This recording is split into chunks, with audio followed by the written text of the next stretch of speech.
John, welcome aboard to the show. Thank you so much for joining us here today.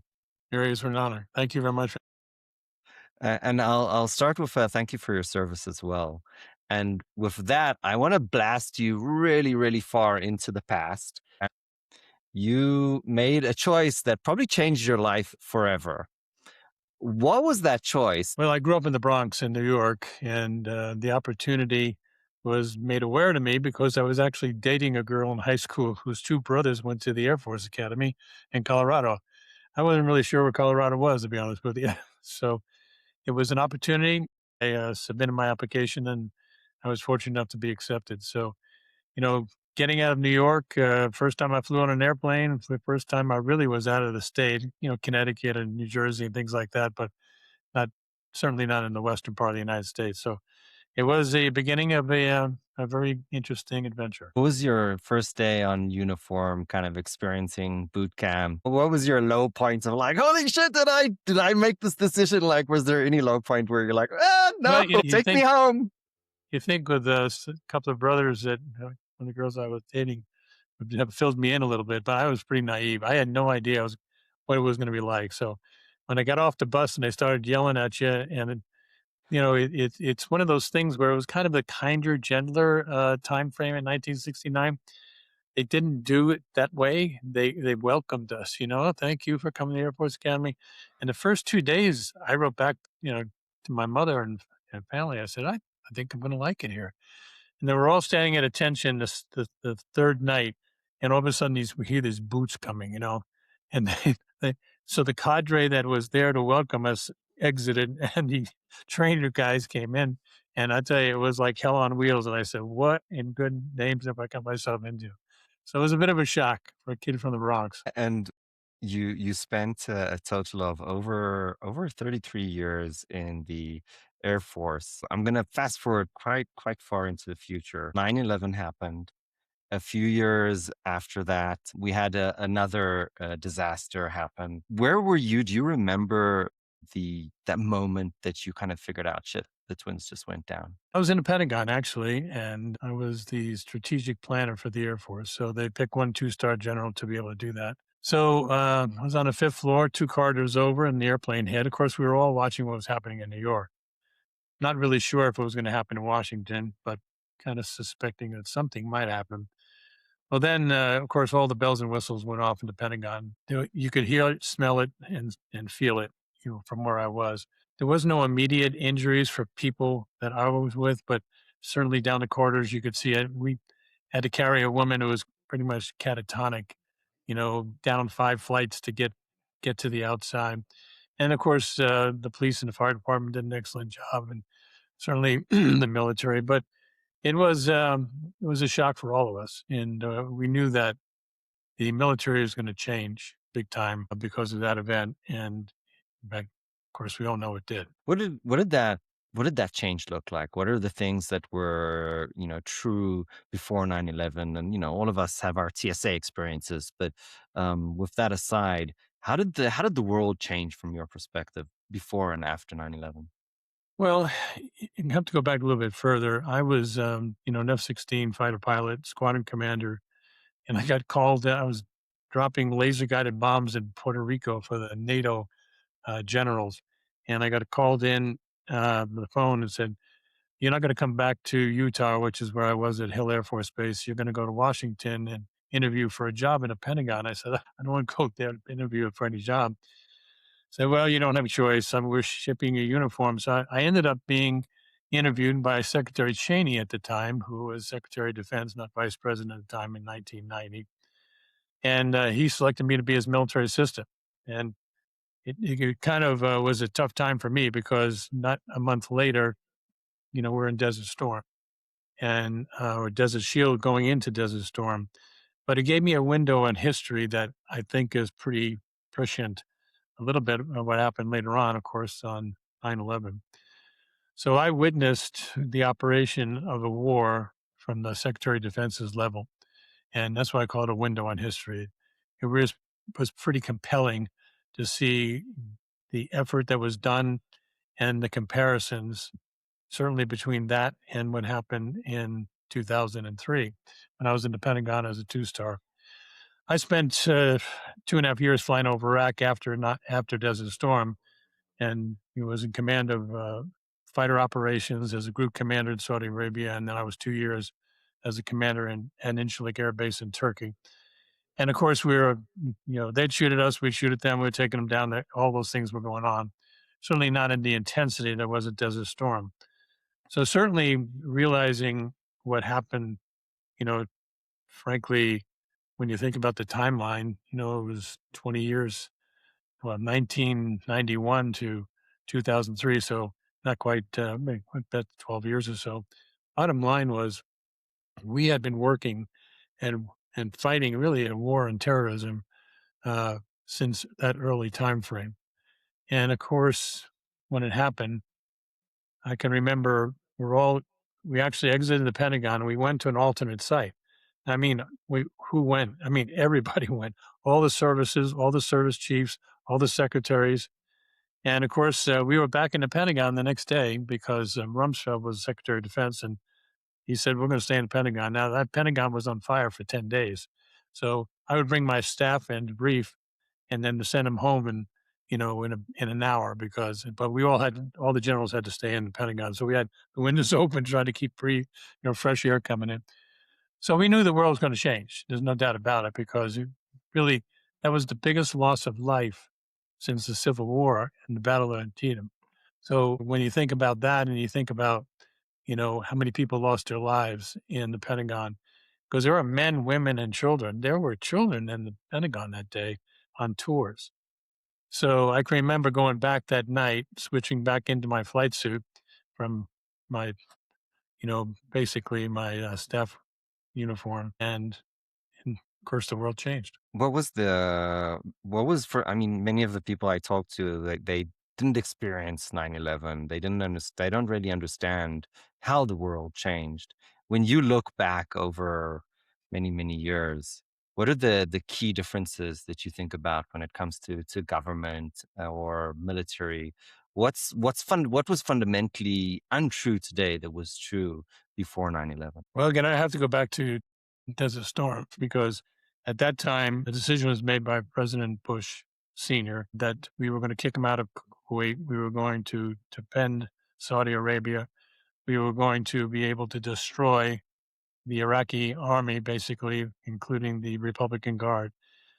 It was a very succinct, clear objective on what we were able to do, and we did it.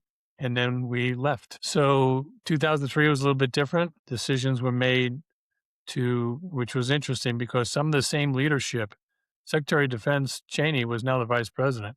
You know, we had Bush, obviously Bush Jr. as the president at the time. We had some of the same people in the Pentagon elevated to higher positions. So it was interesting how that came into a little bit different, not a very clear objective, get in, get out, and be done with it. And we ended up staying. And we know the results that had occurred because of that. And now we're in a situation, what's going on now in Iran. And really, we should have learned and reviewed historically the lessons from 1991 with Desert Shield and Desert Storm.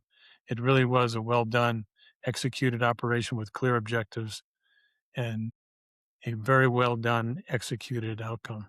I want to get to that and kind of how government is kind of behaves and perceives and creates deterrence. But just following down that timeline, you had the opportunity to be part of the team that investigated the accident with the Columbia space shuttle. Tell us what was that story like? How did that even happen? What did that look like? Huge piece of history. Well, again, I have to go back a little bit. In 1985, 86, I was selected as a White House Fellow, and it was only 13 of us. So the bottom line was we were assigned to an executive branch. I ended up getting to work for NASA, which again, to be, interesting, there was a crisis when we lost Challenger. That was a teacher in Right. flight, and on takeoff, we lost Challenger on explosions. But I was able to witness an organization in crisis. It was very telling, very obviously emotional for a lot of us who were there and saw the outcome. And then when you think about it, it was 17 years later, we have Columbia. And I'm a two-star at Wright-Patterson Air Force Base, and I was selected to be on the board for the investigation. I was the not only the board member, but also the executive director. So we had a team, great team, did a really good job on trying to put pieces to things together. But it was unique in a lot of ways because normally, and we've seen accidents in the certainly in the Air Force and all the services. You know, what was the widget that broke, or how and who did, who's part of it? Do you hire, fire, side, side, retire, whatever the situation is? Who was at fault? This was pretty unique in the sense that we made a decision very early that there was a technical cause for this. Obviously, that failed on the reentry. Remember, this is the reentry after they've been up there for about 10 days, and a piece of foam had come off on the left leading edge connecting point where the shuttle's tied to the external tank. So the shuttle is tied to the external tank, the points, two on the top, two on the bottom, and a piece of that foam, 2.5 pounds of foam, came off, broke into three different pieces, and 1.2 pounds of the bigger piece hit the left wing and damaged it enough that on reentry, that heat that you have sometimes 7,000, 8,000 degrees is hitting into the left leading edge. Basically, obviously, it's a glider now. There's no fuel. It just ate away at the wing, and we lost a crew. But we made a decision that there was not only a technical cause, but there was a culture, management, and organization cause. And frankly, that shook NASA up pretty well because we all knew there was a technical reason for the failure. But by saying culture management organization, it went back to, Sally Ride, who was on our board. Sally Ride was the first American woman in space. She was the only one who was on the board in 1986 and in 2003, Challenger and Columbia. And she said something incredibly insightful. She said, I hear echoes of Challenger with Columbia. And it was true. We did find some of the same things. So watching two organizations uh, crises in NASA over a period of 17 years was pretty insightful. And I'll just share with you one personal story that I thought was pretty compelling. When we had Challenger, they collected all of the debris and put it in a silo and buried it. When we had Columbia, it was the families, not NASA, families, that said, take every single piece that we can come, send it to every laboratory, no matter where it is in the world, and let's find out everything we can possibly got. So there's a big difference between NASA. It's kind of like, okay, we've been there, done that, buried it, we learned the lesson, let's move on. And that's not unhealthy, but it also didn't allow for a continual learning process. And I'll just tell you one other thing. You can ask any other questions that you want. But I found out that no one in the senior leadership at NASA at the time had done a case study on Challenger. So those lessons learned were kind of like buried in a silo and, let's move on. And you know who did do a case study on Challenger? It was the nuclear Navy in our U.S. Navy. Every Hmm. single officer who went through the nuclear armament in the nuclear Navy studied Challenger, and NASA didn't. And frankly, having been there in 1986 and obviously being part of the investigation in 2003, I was shocked. Interesting lesson. So in Challenger, and keep me honest here that my knowledge of history is accurate, but the O-ring that basically did not work at those temperatures, the company that manufactured it did get warnings from their engineering team that there was an issue, that it was not really made to work at those temperatures. And they knew what the weather looked like. There was concern. And I heard that the statement said by one of the executives at that company was, put on your executive, your managerial hat.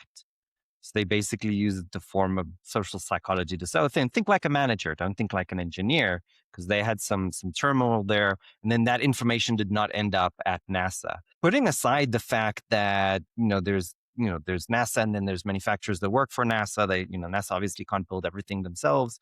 This is a human issue at its core. It's not just a technical issue. And you alluded before when you were talking that there's cultural aspects to this and human issues to this. And we're talking about the Challenger here, not about Columbia, right? So what did we learn? What didn't we learn? And what were the takeaways for culture that we should be reminding ourselves constantly when we do these incredibly dangerous things and risky things? I'll explain one uh, comparison. This has an amazing thing that they do when they get ready for launch. They have all of their sites on, even back in 1986, a webinar of sorts. Johnson Center, you're ready to launch. Kennedy Center, you're ready. Mashoud, you're ready to launch, and they go around there. So it was a different attitude at that time because there was some folks that had said because of the temperature that the O-ring, had shown that it blasted through and could be a problem at cold temperatures. That was communicated, but it was not elevated to the highest level, and it's really a shame. But the reason I tell that example about NASA, you know, the attitude was as they went around to all these different sites, my personal opinion, but I think we validated that in the investigation in Challenger in 1986, that if someone raised an issue, you had to prove everybody else wrong. So if I brought something up, then I would have to prove it Mm, to all the people and all the different sites before we would reverse the decision. It was interesting.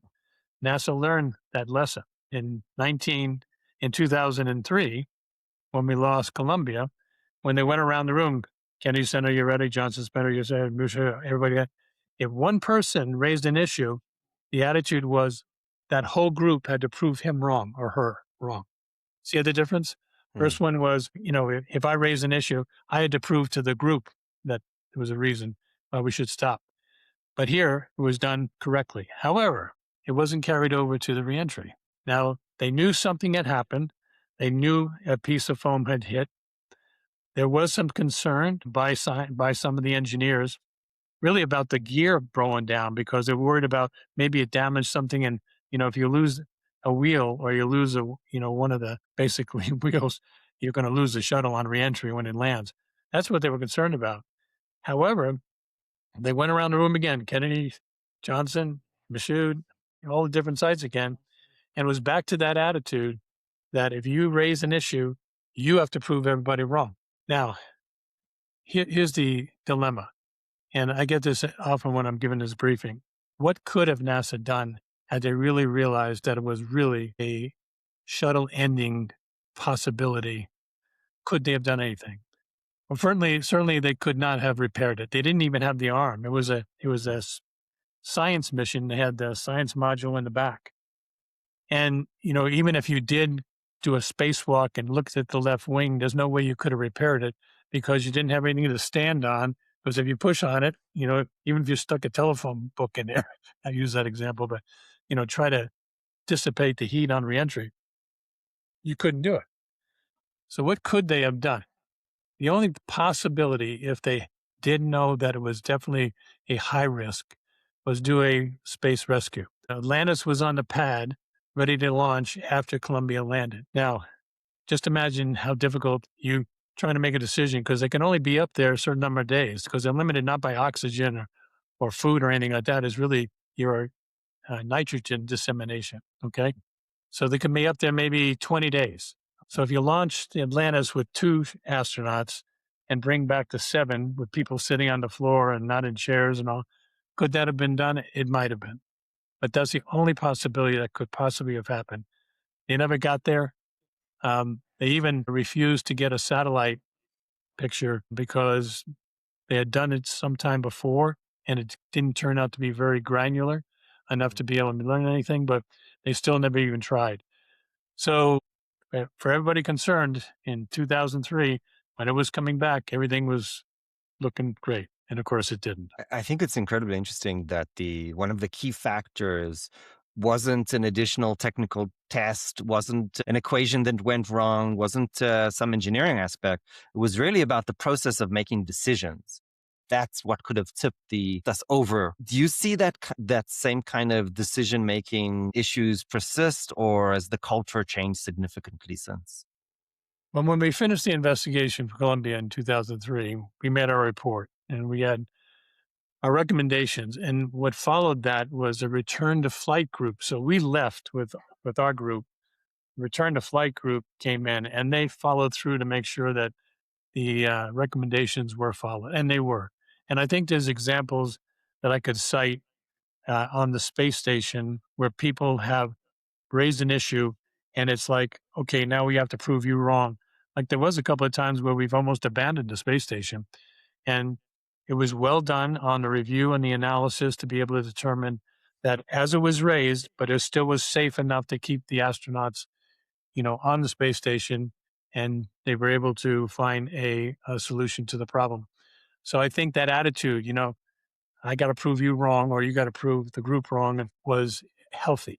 Okay, so they did learn, and I think there was examples, particularly on the space station, on how that has been handled well. So I'm confident that that has been a cultural basic effort that has been embedded into NASA. And I think we're seeing it now, when they had trouble trying to launch the second launch around the moon, this time with astronauts. I don't know if you would agree, but I'll semi talk about the rest of your career where you started to go into more kind of corporate environments. Did you see that kind of lesson about how decisions are made? Did you see that culture also applying to the commercial organizations that you were part of as opposed to, or is this just a military thing? No, no, actually, I've given this briefing on Columbia to hospitals, to atomic energy plants, certainly the military and space and NASA and SpaceX and different organizations, because the lessons that are applied to this apply across the board. Because there's communication issue, there's organization, there's safety issues, there's certainly issues on how you prioritize your risk and where you end up taking that, whether it be in an operating room in a hospital or it be, certainly on a launch for missiles into space. So what I encourage people to do is take case studies that are not necessarily in your particular area, because there are lessons to be learned. This case study for Columbia applies across the board to any large organization and even small organizations that I briefed to. So when I was in the military, I studied business and education. When I was in business, I studied education and the military. And then when I was in education, you can see the parallel I'm drawing here. So it is when you have the benefit of taking case studies that may not be in your particular area of expertise, because there are lessons that can be learned across the board. That's what I've had the opportunity to be vice president of SAP for almost 3 years. I was a superintendent of rural public schools staying here in Colorado with 42,000 kids in 60 schools, for 7 years. I ran Boys and Girls Club here in the Denver metro area here for almost 3 years. And then I was a CEO of a museum, our Wings Over the Rockies Air and Space Museum, for 8 years. I've had the opportunity to do things, and I've carried those lessons learned from the military into business and from business into the museum. And so sometimes we get caught up into the issue. Well, that was NASA. That was a case study on technology. I'm running a, investment company. It has nothing to do with it. And I can tell you there are lessons learned, particularly as you mentioned, on decision making that can be applied to all of those. I think people undervalue the common thread, and it's the humanity that we all share, no matter what we're doing. And the same quote unquote sicknesses that we have when we're making decisions for space are the same sicknesses we have when we're making decisions for whether it's a school board or whether it's a multi-million dollar company. So I appreciate that insight. Well, just another example. When I've hired people over the years, I bring them in and I say, listen, I'm going to give you a homework assignment. And they go, oh boy, okay, great. I've not even been here a day and this guy's giving me homework already. I said, okay, here's a homework assignment. You got 6 weeks. Okay. And I want you to, and the analogy is there's a rock in the road. I can't see the rock in the road anymore because I walk out above it with by habit. You have a fresh set of eyes. So that's why a lot of times bringing non-traditional people into your area of expertise, like certainly I was a non-traditional going into education and a K-12 education for 7 years. You have a new set of eyes to be able to do that. So their homework assignment is I want to know what you like that you've seen in the first 6 weeks, and I want to know what you don't like or things that we can improve on. It doesn't have to be in your area. If you're a chief financial officer, don't just give me finance stuff. I mean, if the paint needs to be done, if there's a tripwire there, is there something that's not working the way it should be, where you're in processing when you came in done well or not done well, that's where you get that fresh set of eyes. But I also warn them that in 6 months, that rock you're not going to see anymore because you're going to walk over it and have it. So there's great value in having a fresh set of eyes, even from outside the agency that you're working at, to be able to bring people in sometime to do that. And that's why I go back to what I've said earlier. Studying case studies, and this is one here, and I'll just talk about it now. There's a book on super ownership, superintendent ownership, but it really is a case study on leadership and how to work organizations. Obviously, with children and education, that's a high priority for all of us. But it really shows those lessons learned that I picked up for all those years and applied it to the education systems. It's superownership.com is the website, and the book on Amazon is Super Ownership right there. I appreciate that, John. There's something incredibly interesting in what you said. You said, well, if it's a finance person, like, doesn't matter. Tell me whatever you see outside of finance. There is a problem there because I'm not the expert on this. I'm the finance guy. Why, like, do I even have permission to say something about engineering? From my sense and experience, I've seen feedback be shut down, belittled, Mhm. disappear, not taken seriously when people kind of step out of their lane. What's your philosophy when it comes to stepping out of your lane, so to speak? And how executives should kind of create a culture around decision making when it comes to feedback? Well, I'll tell you that one of the things I've learned, sometimes the hard way, not always the easy way, is that when you give people permission, that's the word you use, to be able to provide information outside of their wheelhouse, it allows them to be able to be part and parcel of the communication process. I could give you examples in combat where you think the person who is the least qualified and the youngest, in some cases, to be able to present something that none of us ever thought about. I've seen it time and time again. I remember when I was a wing commander in Incirlik Air Base in Turkey, and I won't use a combat example, but we had a flood on base. I mean, houses that people lived in, we had 20,000 people flying combat into Iraq from Incirlik, Turkey. And we had permanent party there, not just transition TDY people in and out as we had over the many years, Northern Watch, or what we used to call Provide Comfort. But it was one of those things where I got a room and we were anybody got any ideas on what we can do?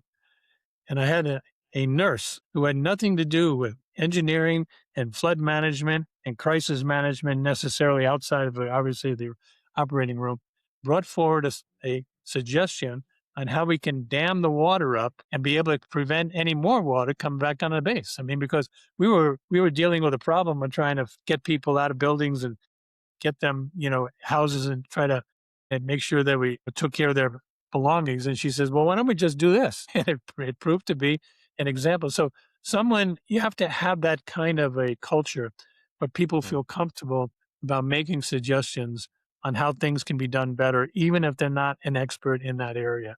You'd be surprised how many times I've been shocked for people, once they give them permission, have you thought about this? I go, no, we haven't. That's absolutely amazing. Is it just a simple cultural fix of giving people permission, or are there extra steps where you want to give people tools to think about the problem and to come to the team with kind of a thought out process of data, of qualification, of research? Or is it just, hey, if you have something, tell us and we'll look into it? Like, how do you build that structure in a more detailed way? I'll tell you another lesson that I bring out in the book, but a couple of places is, you know, when I was a wing commander, I would bring a new squadron commander, person's got responsibilities, multi-million dollar operations, F-16 aircraft, 24 aircraft, the responsibility of dealing with it. And I bring him and I go to his office. It was mostly him in my days, but it also applies to anybody else. And I'd say, okay, here's what I want you to do. I'm going to sit here in your office. I got some work to do. phone calls to make, and I want you to walk your perimeters and visit and touch every square footage of the buildings that you're responsible for, and then come back and talk to me." And they go, "Well, you, what do you want me to do? I mean, what's the purpose of it?" And I said, "Just do it. Just do it." Now, sometimes they'd be annoyed at me, for this because, say, "Hey, I got a lot to do here now. This, commander is telling me just walk around there, and just see what happens." So they'd walk around and they'd come back in about an hour or so, and I'd say, "Well, how'd it go?" He says, "Well, I did what you said. I walked around and touched every square foot. Who'd you talk to?" And he said, "Well, I talked to a lot of people." you know. And I said, "Well, give me an example of some of the conversations." And they said, "Well, I met with, this lieutenant. He was working a scheduling problem with the flying, and I told him, okay, I'll take care of it." And then he walked down to somebody else, and he said there was a personnel issue that they were dealing with. He said, "Okay, I'll take care of that." And he went, and it went on and on and on. Usually, 4 or 5 different examples. And I said, "Well, you know, what did you do with taking all these monkeys on your back?" There's a great book, the 1 Minute Manager Meets the Monkey. If anybody has it, it's really a small book. It's quick to do. And I said to him, I said, "That's not your job anymore. Your job is not to take those monkeys." Okay. I said, "Well, what was I supposed to do?" And I said, "Okay, here's what you were supposed to do. First of all, there are 3 steps. What is the problem? Because people will talk to you and they don't give you the problem. They give you the effect of the problem. But is it a personnel problem? Is it a training problem? Is it a money problem? You got to get deep down. So, what is the problem that you're bringing to me specifically? Second step is, what are you doing to fix the problem? Okay, because if you have any responsibility as as a commander, you have your ultimate responsibility. But you're talking to a person is that you have responsibility because you've identified a problem. What have you done to deal with the problem? And they said, "Well, okay, maybe I should have done this, and maybe I should have done that." And the third step is, what do you want me to do as your commander to fix the problem? So it puts the onus on them to come up with some ideas. So what I would normally do is I bring somebody in, I say, "Okay, what's the problem?" I said, "That's not the problem. What is it a personal problem, money problem, training problem?" And they, "Okay, I guess it's a personnel problem." "Okay, now what are you doing to fix it?" "Well, I tried this. I talked to this person. I did it work? No, it hasn't worked." "Okay, now the third step is, what do you want me to do? You want more money? Do you want me to get training? Do you want me to call a conference? Do you want me to bring an expert in to give a solution? Give me some ideas on how to do that." And that's one of the things that I would tell people a lot of times because they would say, "My boss doesn't listen to me." You know? Well, what have you done? If you go in there and you say, "Hey, boss, this is the problem. I think this is the problem. Here's what I've done so far, and I can't do any more. And here's what I need your help on to be able to do these steps." You give them some choices. Now, he or she may not take that, but the bottom line is you're giving them some authority to come up with some solutions. And that's something that I've seen in business and school district and the museum and so forth, where people just kind of, well, he's not going to listen to me. But he'll listen to you if you come in there and you take that approach. What is the problem? What are you doing to fix the problem? And what do you want me to do?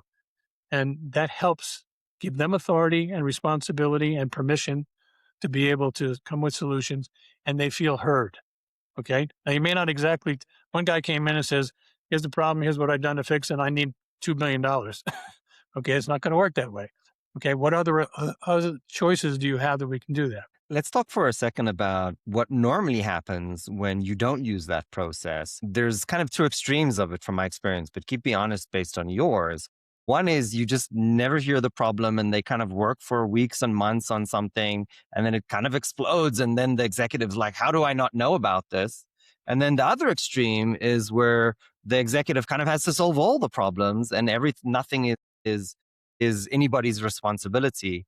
Now, obviously these are the extremes, but we see the full spectrum. So my point is that, simple process like that is, and you said it, but I want to kind of double down on this. You're empowering your team to take ownership, to take responsibility, to solve problems, to come with a clear plan, as opposed to, "Oh, don't worry, I'll take care of it." And then you find that you turn into the bottleneck as an executive and everybody's pointing, "Oh, I'm waiting for whoever to solve this problem for me." And now you're a one man show, or woman. I think we see that a lot, unfortunately. And it's true. I mean, it is giving ownership to folks to be able to come up and not be afraid to be forefront about it. but it's what you need to elevate people. Like some people would tell me, "So what is your leadership style?" And I go, "It depends." So, well, what does that mean? I mean, are you a micromanager? Are you a people person? Are you the well, let me explain in these manners. And I'm using the example of time to demonstrate this. Okay. So you got, let's say, 10 people that are working for you. Okay. And there's levers. Now, the first time a young person comes in, takes a new job, they have to learn that asking for help is a measure of strength. It is not a measure of weakness. Because a lot of times people say, well, I don't want the boss to know about that because I'll try to figure it myself. And then end up this small problem now becomes a major problem. Now we got lawyers and we got doctors and we got all sorts of people. Had you come to us earlier, we could have done that. But think of it as levers. So the first time somebody takes a job, my lever is four. Would you describe that as micromanagement? Maybe. Okay. Because I'm going to check on that guy daily or person daily. Now, I'm using time as an example. I don't do this, but, and then the other person has been in the job for a while, demonstrated, some good thought processes, is learning, is willing to ask for help. I got the lever back. Maybe I check on him weekly. I don't do that either, but I'm using time. And then the other person, is demonstrate. I swear, if I never even talked to the guy or gal, it would be well done because that's how good that person is. However, things change in a heartbeat. Yeah. So this person with the levers way back all of a sudden has a spouse who's sick or a child who's sick or there's something that's come into their life. Now the lever's forward again. Okay. Now it may not be there long, or it might be, depending on how that person is handling their own individual crisis. Okay. So when people ask me what kind of leadership you have, I say it depends. And it really does kind of use that example. So people go, that kind of makes sense because you can't be the happy go lucky, friendly guy all the time. And you can't be the dictator, all the time. You have to be able to manage your situations because you manage things, you lead people.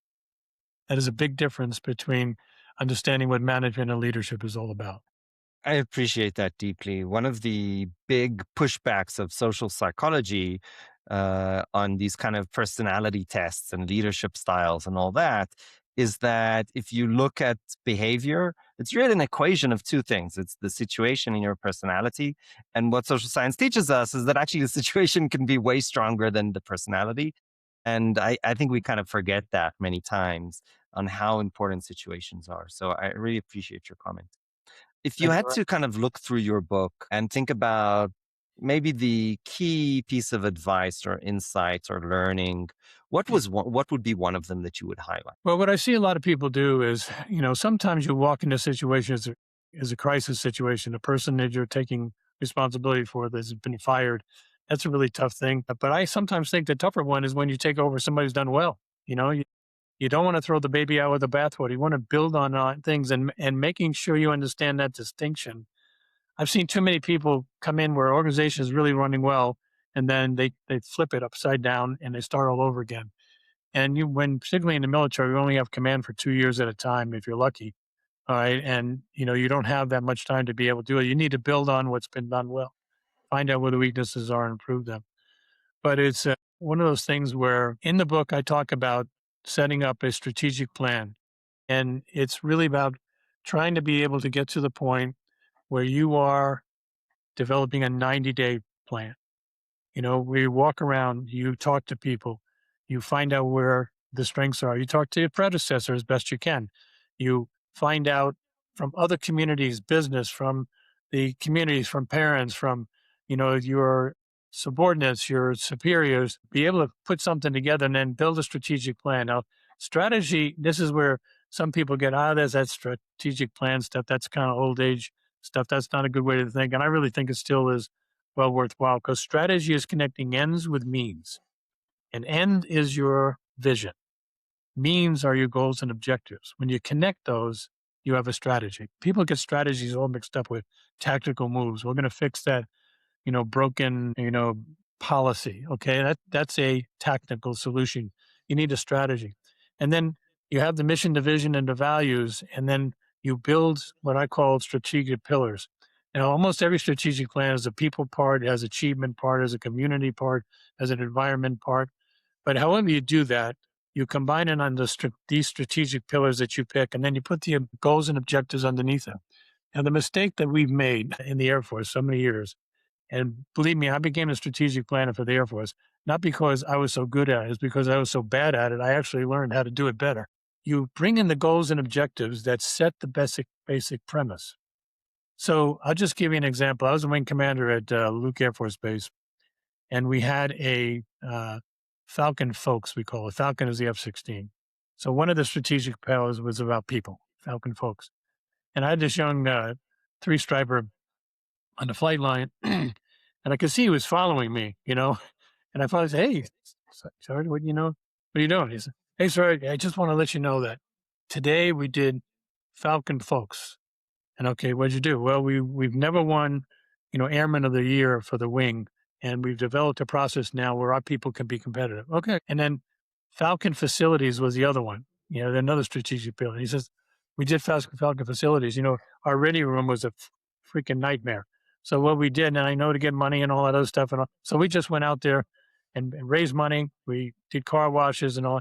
So what I use as an example is we set the strategic plan on the big stuff, but they filled it in from the bottom up. I didn't tell them to, do that. I didn't tell him how to do the, airman program. I didn't tell him how to improve his ready room. He figured it out once he understood what our strategic plan was. And to be able to do that, you need metrics and you have to measure things because if you don't measure, it doesn't measure up. And I would put this data on the wall and everybody would see it. And then that allowed everybody to say, we're winning or we're losing. Okay. And if we're not doing well, we know we got to do better. And if we're doing well, we can celebrate. So it is one of those things where I say in the book here about a strategic plan is a big part of it, but there's also crisis management, and I'll just give you one example. Everybody knows we had the crisis in Colorado back in '09, kids were shot. And that's well, when I took over as superintendent of rural public schools, we started an incident response team and we practiced and we set case studies and we did tabletops and we worked with the police and the fire department on real trained actual exercises, not just tabletop. And then we had the theater shooting in Aurora in 2011. Now, well, I was in a shooting in a school district, but it affected our whole school because I had a whole football team in that theater that night and lost two kids and a couple other injured with a bullet in the neck and a couple other things. So, but we had practiced and prepared for that. So the reality we live in today is I don't care what organization, whether church or school or manufacturing company, well, you have to have a crisis management plan. And I talk about that in the book also on being able how to handle that. But then there's all sorts of different kinds of, stories I have in there, like, and I'll just give you one more rhythm. Every organization has a rhythm. Okay. And I'm not talking about biorhythms or any of that stuff. I'm talking about, if you move to another building, your rhythm is broken because where's the bathroom? Where do we get the paper? Who do we call? Where's the phones? All those things that go on. Leaders taking over organizations break rhythm Yes. because it's a new person and you have to be sensitive to what you're doing. Now, if you're replacing somebody who's failed and you're trying to really fix them, that's one challenge. And then the other one is somebody you're taking over for did really well, you know, and you have to understand what the rhythm is. So I'll give you just one example. We were well behind flying time in the F-16 at Hill Air Force Base when I was a squad commander because of snow. So we usually fly, an 8 turn 6. So we have, 24 airplanes. We would do an 8 in the morning and 6 in the afternoon, maybe a little bit more sometimes, but we started doing a 4 go. So we did a 12 turn 10, turn 8, turn 6. And so I was in a meeting the first day we started doing this. We're going to do it for 3 days. And I come into the squadron and the first launch has already been gone. They've come back, but the scheduling bill is red with changes. We had maintenance non-deliveries. I got pilots who were sick. I got this problem and that problem. And the second launch is already gone. And they come back and they have at that time, we did a 14 turn 12. So the 12 went out and 8 of them came back with emergencies, you know. So I canceled flying for the day. Well, who do you think called me in about 2 minutes? My wing commander, and he goes, John, he says, what's going on? We're hurting for flying. I said, "Sir, here's what the situation is. The rhythm's going in the toilet." He says, "So if the rhythm is going in the toilet, you got to do something." So we got the pilots together, planned the missions, got maintenance to fix the airplanes, and we had one minor deviation the next day. And a 14, 14, 12 turn 10, turn 8.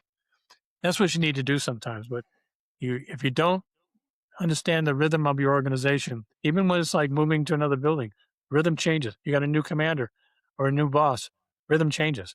So you have to be sensitive to that to be able to operate. There were too many good points for me to pick one. I had to kind of stop myself from interrupting you in the middle, so I'm just gonna have to pick one. I think this kind of idea of crisis versus day to day is incredibly interesting because the way that you manage crisis is very different.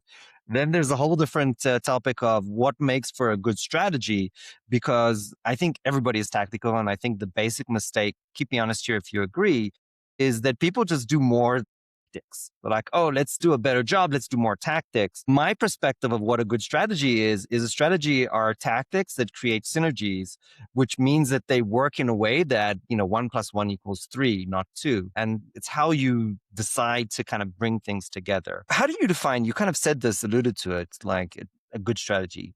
I gave you my perspective of it. What's your perspective? How do you even evaluate a good strategy? Well, that's the key part of it because, here's where the Air Force, and I was part of this too. We'd write this strategic plan. It would be, 2 point A, point B, point C, point. Oh my God. First of all, and it goes on a shelf somewhere and maybe Yeah. you pull it Five down year, here, 15 dust it year. off Yeah. and go, hey, how do we do today? You've got to keep it as a living, breathing document. And let me describe what I mean by that Yeah. is that when you have measured, first of all, you got to measure a metric. You've got to have somebody who's responsible for us for a belly button, pardon that expression, but somebody's in charge. It's got to be measurable with a 5% growth, 10% growth. It's got to be certainly a time contingent. It's going to be done a year. It's going to be 6 months. It's going to be 3 years, something that you can sink your teeth into. I remember Colin Powell when I was working with Cheney. He was the chairman of the Joint Chiefs at the time. Got to know a lot of his writings and things like that. But one of the things he says, vision is like we're standing on a big mountaintop and we know where we want to go. We just don't know how we're going to get there. All right.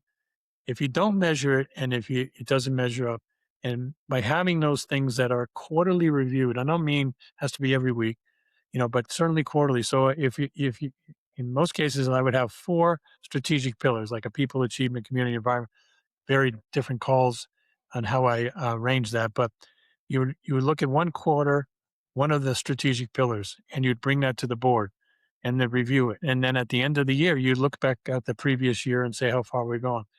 One of the secrets I would tell people, some it's not a real big secret, but if you have a vision and you have these goals and objectives and you accomplish 100% of them, let's say in a 5-year plan, that strategic plan wasn't strong enough. Okay. You didn't reach hard enough. You didn't put yourself out there far enough. I think a really good strategic plan, if you're really good at it, maybe 80, 85%. I'd say 60% is a home run, 70% is, rocket, really well done. You get 85% and not 100% over 5 years, you stretched yourself, and you really tried to go out there. I've seen too many strategic plans that go, oh, we'll increase this thing 2%. You can do that 2% in your sleep. That's not a stretch.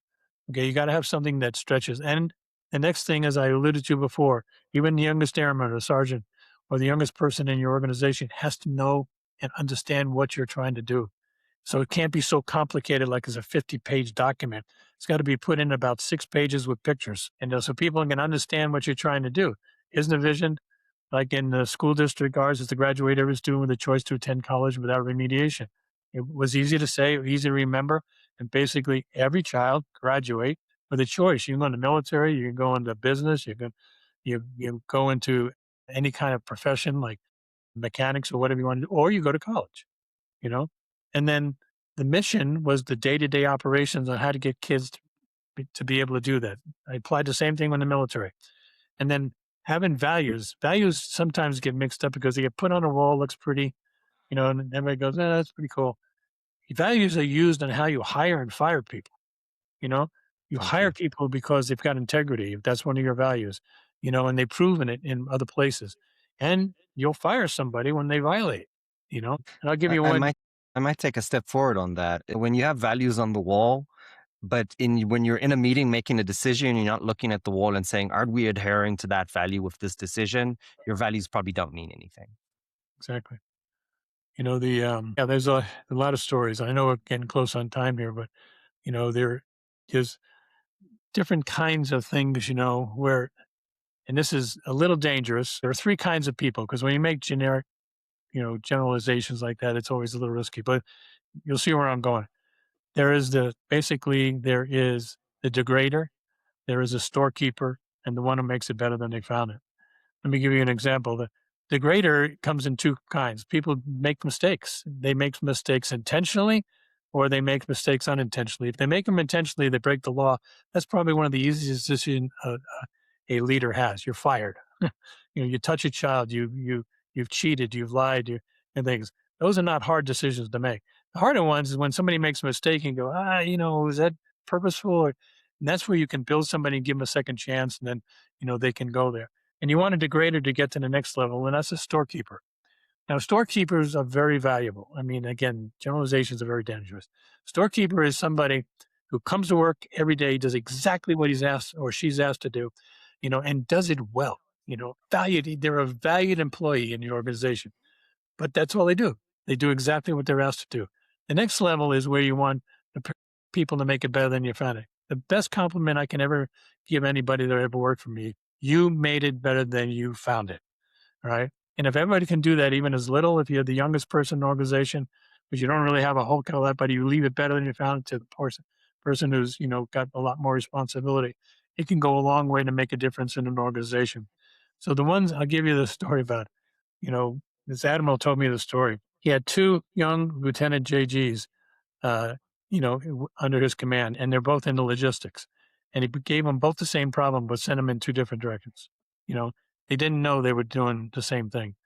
One guy comes back and says, "Skipper, you know, did exactly what you asked you, A through Z," you know, and the admiral and the captain of the ship says, "Well done, well done." Next guy comes in and says, "Skipper, we did exactly what you asked, A through Z. By the way, we found that the policies aren't good, and we recommended that two be thrown out, and here's two new ones that you can do. And by the way, one of the suggestions is to hire a new person for this job description, and here's three candidates that you can have for that position to be considered for this new job. See the difference between a storekeeper and a makes it better than you found. That's what you want to get the graders who make mistakes up to the storekeeper up to, and that's where you really get your value. John, what an absolute pleasure. Thank you for joining us today. We have one question that we ask every single one of our guests. In fact, it's the only question that I know that I'm going to ask at the show because nothing is scripted here. Good. If you had to think back on um, your entire career, whether this was 40 years ago or 4 years ago, what is the piece of advice that you would give yourself at your hardest moment? Well, I graduated from the Air Force Academy with a Bachelor of Science, because we all do that, but I really was an international affairs and political science major, which helped me later on in life, but I wish I was a better historian. I wish I was a better reader of biographies, which I have time now because I am retired, but even though I'm the chair of the Air Force Historical Foundation, I'm vice chair of the National Aviation Hall of Fame in Dayton, Ohio. So I have more time and I'm reading a lot more than I was before. And I said, God, I wish I had that book. I wish I had read that biography of that individual at that time. That could have helped me a lot for what I did. So if I would advise anybody, particularly young people, spend time reading biographies, read history, understand. And one of the things that I do is on Substack that about where people write articles. That's what I try to do. I try to take current events and I try to look back in history to bring them forward to see if there was lessons learned that we should have learned. So that would be my answer. Yeah, and I'll put out a shout out. You can find your articles also on LinkedIn. I thought it was really interesting because there's so much of an political echo chamber happening, but having a nonpartisan kind of rational thinking with the lens of history, and then really oftentimes asking more questions and saying, "Oh, this person is good and this person is bad." It's incredibly refreshing. So I really appreciated your perspective, John. Thank you so much for joining the show. I Thank you, Harry. appreciate you. It's been a pleasure. Thank you.